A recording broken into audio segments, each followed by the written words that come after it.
बिस्मिल्लाहिर्रहमानिर्रहीम अस्सलाम वालेकुम। Welcome to my channel Sabir Shafiq. आज न्यू टॉपिक के साथ एक्सेल पे मैं आपको जर्नल लेजर के बारे में बताऊंगा।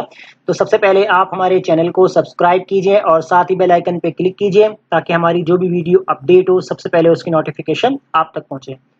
तो स्टार्ट करेंगे अपना आज का टॉपिक।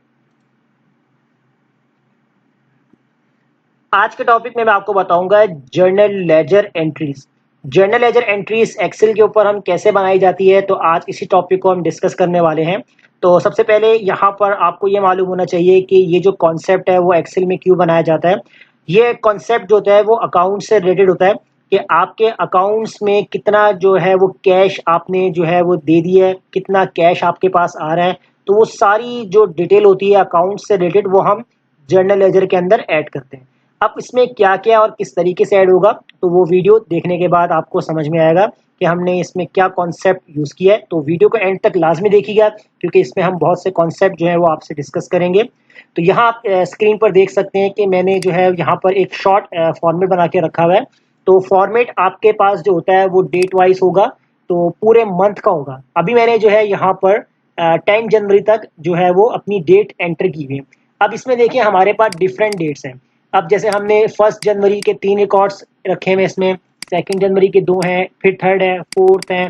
तो एक ही डेट में आपके पास डिफरेंट जो है वो ट्रांजेक्शन्स हो सकती हैं। या तो आपने कैश दिया होगा या आपने कैश लिया होगा, और अगर कोई आपके पास पेमेंट आती है या वो ऑनलाइन आ रही है, या अगर आप किसी को पेमेंट कर रहे हैं वो कैश से कर रहे हैं या चेक से कर रहे हैं, तो वो हम यहाँ डिस्क्रिप्शन में ऐड करेंगे। तो जैसे मैंने यहाँ पर ऐड की हुई है कि कैश है, ऑनलाइन है और चेक है, तो डिफरेंट डेट के हिसाब से जो है वो हमने यहाँ पर डिस्क्रिप्शन में ऐड कर दिया। अब हम क्या करते हैं, ये पूरा एरिया यहाँ सेलेक्ट करते हैं और इसके ऊपर हम यहाँ से जो है वो बॉर्डर अप्लाई कर देंगे। और यहाँ आप चाहें इसको फॉर्मेट देना चाहें, फॉर्मेट भी आप इसके अंदर दे सकते हैं इस तरीके से।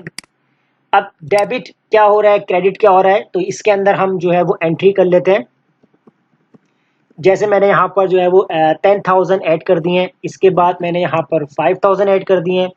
फिर इसके बाद क्रेडिट में आ जाते हैं, यहाँ मैंने 15,000 ऐड कर दिए कि हमारे पास कैश हमारे पास आया है या, तो वो तमाम चीज़ें जो हम डेबिट और क्रेडिट के अंदर ऐड करते जाएंगे। चेक की डिटेल होगी तो इसके अंदर हम यहाँ पर चेक ऐड करते हैं। जैसे हमारे पास 25,000 से चेक गया है हमारे पास, और इसके बाद फिर हम यहाँ पर आते हैं, इधर हम लिखते हैं 5,000 और नीचे हम लिख देंगे यहाँ पर 10,000, 12,000, 6,000। तो ये मैं फ़िलहाल एक सैंपल बना रहा हूँ। आप अपने हिसाब से जो आपकी प्रॉपर यहाँ एंट्री होगी आप उसी हिसाब से जो है यहाँ पर एंट्री करेंगे। तो अभी यहाँ सिर्फ समझाने के लिए जो है मैं यहाँ पर एंट्री कर रहा हूँ कि कैश और ऑनलाइन और चेक के लिहाज से। तो यहाँ मैं ऐड करता हूँ 14,000, इधर ऐड करता हूँ 20,000, और इसके बाद यहाँ पर आते हैं, यहाँ हम ऐड करते हैं 5,000, 6,000 एंड 25,000, और इसके बाद यहाँ ऐड करते हैं 30,000। और इसके बाद यहाँ पर आते हैं डेबिट के अंदर, कैश हम ऐड कर देंगे यहाँ पर 4,000, और इधर आ जाते हैं हम 10,000 ऐड कर देते हैं, और यहाँ पर हम ऐड कर देंगे 18,000, और इसके बाद हम फिर क्रेडिट में चले जाते हैं 3,000, और लास्ट वन जो हम यहाँ पर ऐड कर देते हैं 1,000। तो फिलहाल यहाँ पर जो है मैंने एक सैंपल के तौर पे जो है वो एंट्रीज कर दी है यहाँ पर। अब इसकी प्रॉपर जो है हम यहाँ पर जो चेकिंग बैलेंस होगा वो आप कैसे करेंगे यहाँ पर ऐड। तो मैं यहाँ पर एक नेक्स्ट कॉलम में आता हूँ, यहाँ पर हेडिंग ऐड करूँगा। एक हमारे पास डेट का कॉलम होगा, एक हमारे पास यहाँ पर डेबिट होगा, और एक हमारे पास यहाँ पर क्रेडिट होगा। अब इसको हम किस तरीके से यहाँ पर अप्लाई करेंगे, तो हेडिंग को मैं नीचे पेस्ट कर लेता हूँ और यहाँ जो है वो सेलेक्ट कर लेते हैं मर्ज, और इधर हम यहाँ पर हेडिंग देंगे कैश। पहले हम यहाँ पर कैश के लिए बात कर रहे हैं, और थोड़ा सा एरिया जो होगा वो इस तरीके से जो है वो आप सेलेक्ट कर लीजिएगा जितना आपको एरिया चाहिए। तो फिलहाल मैंने इतना एरिया जो हाईलाइट कर लिया है। अब यहाँ पर आपको नंबरिंग करनी है 1, 3 और 4। अब ये मैंने क्यों किया है, ये मेरे कॉलम वाइज है। डेट हमारे पास फर्स्ट कॉलम का था, और डेबिट है 3rd कॉलम का है, क्रेडिट जो है वो 4th है कॉलम। तो इसी लिहाज से मैंने जो यहाँ पर नंबरिंग भी कर दी है। अब इसमें आपको फार्मूला अप्लाई कैसे करना है, यहाँ मेन जो काम है वो फार्मूले का है, क्योंकि फार्मूला थोड़ा सा लेंदी है। यहाँ बहुत सारे फार्मूले हैं जो हम एक साथ कंपेयर करेंगे, वो सारे फार्मूले मैं अपनी वीडियोस में बता चुका हूँ कई बार, तो वीडियोस को लाजमी देखें। तो यहाँ अप्लाई कर देंगे equal, if error formula apply करेंगे, वैल्यू के अंदर हम यहाँ पर इंडेक्स का जो है वो फार्मूला अप्लाई कर देंगे। इंडेक्स के बाद आपको करना क्या है, यहाँ पर आपसे पूछेगा एरे, तो हेडिंग के अलावा आपने ये पूरा डाटा जो है सेलेक्ट कर लेना है। और इसके बाद आप क्या करेंगे, दो एंट्रीज में नीचे तक सिलेक्ट कर लेता हूँ, क्योंकि जब मैं एंट्रीज के अंदर मजीद करूँगा तो हमारे जो है वो चेकिंग बैलेंस के अंदर जो है वो अपडेट होगा, ताकि हम एंट्री करें तो वहाँ पर आपको अपडेट नज़र आए। तो इसलिए मैं यहाँ पर दो जो रॉज है वो एक्स्ट्रा ले रहा हूँ। इसके बाद फिर आपने करना ये है कि आप इसको फ्रीज कर देंगे F4 से।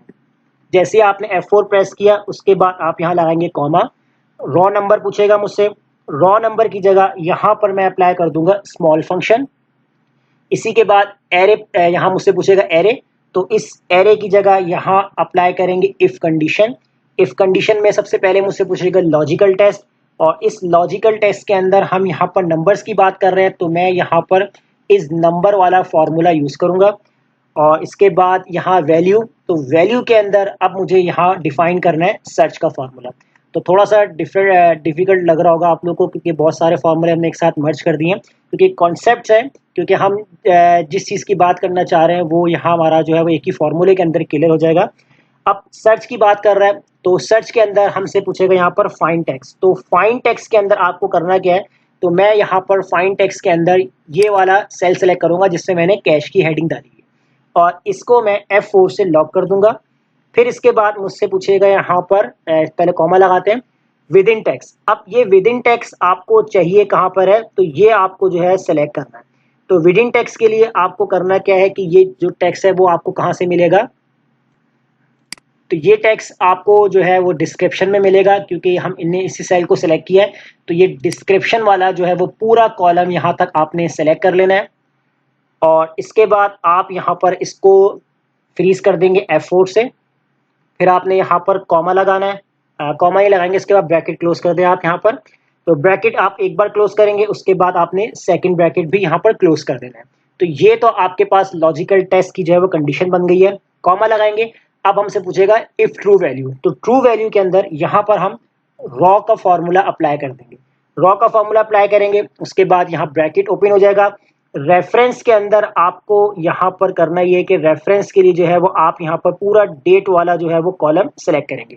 तो यहाँ आपने जो है यहाँ से डेट वाला कॉलम पूरा इस तरीके से आपने यहाँ तक सेलेक्ट कर लेना है, और इसको भी जो है वो आपने F4 से फ्रीज करना है।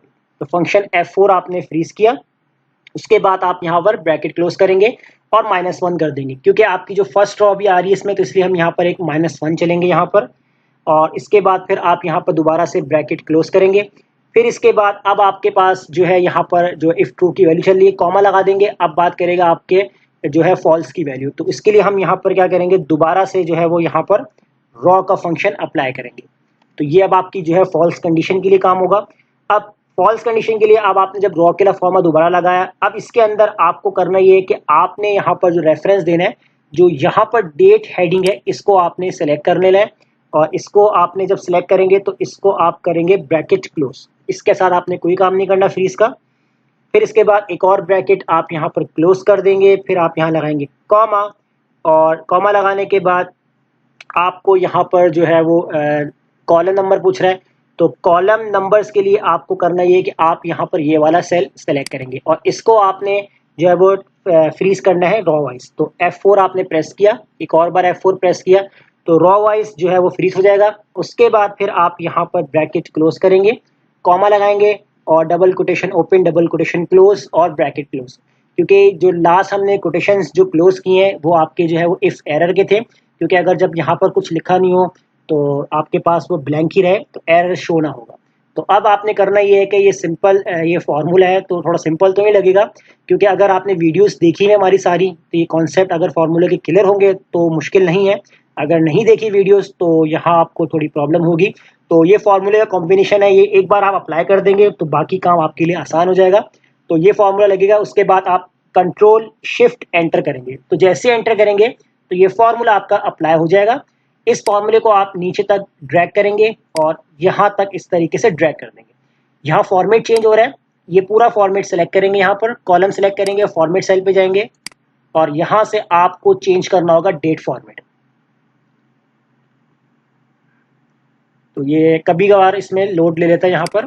तो डेट फॉर्मेट पे आप जाएं, यहाँ से डेट फॉर्मेट सेलेक्ट करें, ओके कर दें यहाँ पर और देखें आपके पास जो है वो चेक एंड बैलेंस आ गया कि जितना कैश का जो डाटा है वो कौन कौन सी डेट को हमने जो है वो कैश हमारे पास आया है या हमारे पास कैश गया है, तो वो तमाम डिटेल आ चुकी है। बाकी इन कॉलम को आप यहाँ पर सिलेक्ट करके यहाँ से जो है फॉर्मेट चेंज कर सकते हैं कॉमा में, तो इस तरीके से प्रॉपर आ जाएगा। तो ये कैश का हमारे पास डाटा आ चुका है कि 1 जनवरी को डेबिट है, 1 जनवरी को हमारे पास क्रेडिट हुआ है और इसके अलावा 3 जनवरी को क्रेडिट है, 4 जनवरी को हमारे पास डेबिट हुआ है, इसके बाद 4 जनवरी को हमारे पास क्रेडिट भी हुआ है, 5 जनवरी को। तो ये सारी जो है वो आपकी कैश की डिटेल है।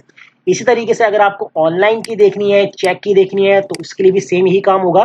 तो यहाँ हम दोबारा से फॉर्मूला अप्लाई नहीं करेंगे, हम क्या करेंगे, इस पूरे डाटा को कॉपी करेंगे यहाँ से और यहाँ पर आके हम कंट्रोल-V के साथ पेस्ट कर देंगे इसको।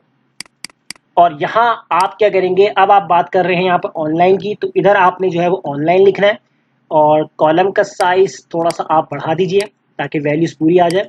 और यहाँ आपको जो है वो फॉर्मूले में चेंजिंग करनी क्या है, इस फॉर्मूले पे आए थे, तो इसमें अब आपको जो है वो चेंजिंग जो करनी है वो एक चीज़ का आपको ध्यान रखना है, जो आपके पास यहाँ पर जो रॉज वगैरह जो लिखी हुई है इस तरीके से आपको थोड़ी बहुत चेंजिंग करनी होगी। तो सेम फॉर्मूला रहेगा ताकि आपका जो है वो टाइम बच जाएगा, इसलिए मैंने जो है यहाँ पर इसको कॉपी पेस्ट कराया हुआ है। तो मैं यहाँ पर सेलेक्ट करूँगा जो हमारा सर्च वाला फंक्शन था जिसमें हमने F2 वैल्यू सेलेक्ट की थी यहाँ पर, तो इस वैल्यू को हम यहाँ पर सेलेक्ट करते हैं। इसकी जगह जो हम यहाँ पर ऑनलाइन वाला सेल सेलेक्ट कर लेंगे और इसको आप F4 से लॉक करेंगे और यहाँ जो रॉ में आपके पास जो E1 आ रहा है इसको आप A1 कर देंगे। बस ये दो आपको इसमें चेंजिंग करनी है, इसके अलावा कुछ नहीं करना। और आप यहाँ पर कंट्रोल शिफ्ट के साथ एंटर कर देंगे और इस फॉर्मूले को भी आपने ड्रैग करना है नीचे तक और यहाँ से भी इसको ड्रैग कर देंगे। और यहाँ अगर इस तरीके डेट आ रहा है तो कोई इशू नहीं है, सेलेक्ट करें, इसको यहाँ से आप जर्नल में चेंज कर दें। तो अब आप देख सकते हैं कि ये जो आपके पास जो चेक एंड बैलेंस आ रहा है वो ऑनलाइन का आ रहा है। इसी तरीके से अगर हम बात करते हैं यहाँ पर कि आपके पास बाकी आप इसके अंदर जो है उसका फॉर्मेट भी चेंज कर सकते हैं यहाँ से कॉमा में। तो ये आपके पास आ चुका है इस तरीके से। और इसके अलावा आप इस पूरे डाटा को कॉपी करें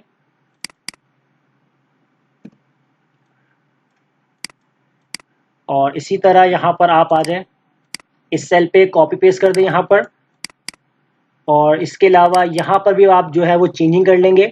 जो आपके पास ये वाला सेल है इसको आप चेंज कर देंगे यहाँ पर इस वाले सेल के साथ और इसको आप F4 से लॉक करेंगे और रॉ में जो आपके पास E1 लिखा हुआ है इसको आप कर देंगे A1 और कंट्रोल शिफ्ट के साथ एंटर करेंगे। इस फॉर्मूले को आपने ड्रैग करना है नीचे और साइड में भी आप ड्रैग कर देंगे और ये फॉर्मेट इस तरीके से आ रहा है, इसको आप जर्नल पे कर दें और कॉमा में चेंज कर दें।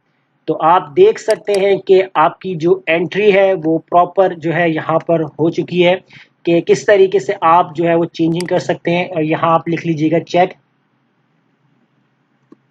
तो ये चेक का जो है पूरा आपके पास डाटा आ चुका है। तो इस तरीके से आप अपना जो है वो कैश का पूरा चेक एंड बैलेंस देख सकते हैं कि किस डेट को कितना कैश आपके पास आ रहा है और कितना कैश आपके पास से जा रहा है और कितनी आपके पास ऑनलाइन पेमेंट आ रही है, कितनी ऑनलाइन पेमेंट आपके पास से जा रही है और कितनी पेमेंट आपके पास चेक में आई है और कितनी पेमेंट आपके पास चेक में गई है।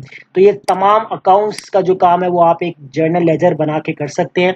तो कोई मुश्किल नहीं है इस शीट के अंदर, बस एक फार्मूला है। इस फार्मूले को आपने फर्स्ट टाइम अप्लाई करना है, उसके बाद देखें हमने जस्ट यहाँ पर कॉपी पेस्ट किया है और थोड़ी बहुत जो हमारे सेल्स के रेफरेंस है उनको हमने चेंज किया। तो उम्मीद करता हूँ आपको ये क्लास ज़रूर समझ में आ गई होगी। तो वीडियो अच्छी लगी लाइक कीजिए, फ्रेंड्स में शेयर कीजिए और हमारे चैनल को सब्सक्राइब करना मत भूलिएगा। मिलते हैं नेक्स्ट वीडियो में, शुक्रिया।